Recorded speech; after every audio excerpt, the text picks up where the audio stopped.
उसमें आत्मा का एक अंश भी नहीं बसता है, अर्थात वो उसमें घुलता नहीं है, छूता नहीं है। इसकी प्रकृति को कृष्ण जितने बेहतर तरीके से समझा रहे पूरे विश्व में आज तक कोई नहीं समझा पाया। इसे न तो जलाया जा सकता है, न ही सुखाया जा सकता है। यह शाश्वत है, अर्थात यह हमेशा मौजूद रहा है, सर्वव्यापी है, सभी जगह मौजूद है, अविकारी है। इसमें कोई विकार उत्पन्न नहीं होता, अर्थात उसमें कोई बीमारी नहीं आती है। हम बीमार होते हैं, हमारा शरीर बीमार होता है, लेकिन आत्मा कभी बीमार नहीं होती। यह स्थिर है, इसमें हलचल नहीं होती। यदि हम स्थिर होना सीख जाए तो हम अपनी आत्मा को महसूस कर सकते हैं। सदैव एक सा रहने वाला है, अर्थात इसका विकास नहीं होता है, यह हमेशा एक सी रहती है। इसको ज्ञान जरूर उपलब्ध होता है, लेकिन वह छोटी बड़ी नहीं होती, वह हमेशा जैसी है वैसी रहेगी। ऐसा कृष्ण 24वें श्लोक में कहते हैं। 25वें श्लोक में अव्यक्त चिंतन विकार्य उच्यते तस्मात् देवं विदित्वैनम नानुशोचन्तिर्महर्षि।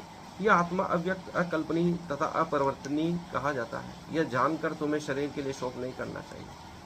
यह जो आत्मा है अव्यक्त है, इसको व्यक्त नहीं किया जा सकता, अर्थात कहीं प्रदर्शित नहीं किया जा सकता है। अकल्पनीय है, इसकी कल्पना के द्वारा भी हम अनुमान नहीं लगा सकते कि यह कैसी है।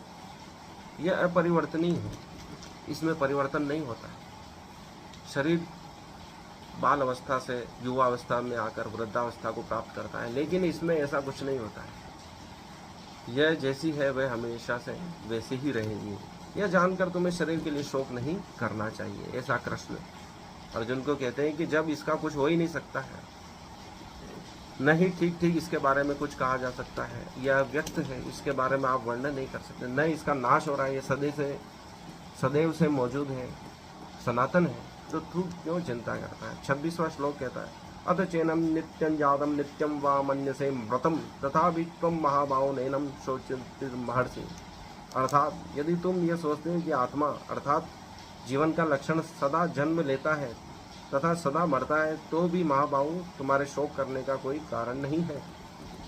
अर्थात तुम सोचते हो कि यह जन्म लेता है, मृत्यु को प्राप्त होता है, वापस जन्म लेता है, तो फिर भी इस तर्क के द्वारा भी सोचो तो भी तुम्हें शोक करने की आवश्यकता नहीं है, चिंता करने की आवश्यकता नहीं है। 27वां श्लोक कहता है जातस्य हि ध्रुवं मृत्युर्ध्रुवं जन्म मृत्युश्च तस्मादप्यहार अर्थे न तुम शोचितुर्महर्षि। अर्थात जिसने जन्म लिया है उसकी मृत्यु निश्चित है और मृत्यु के पश्चात पुनर्जन्म भी निश्चित है।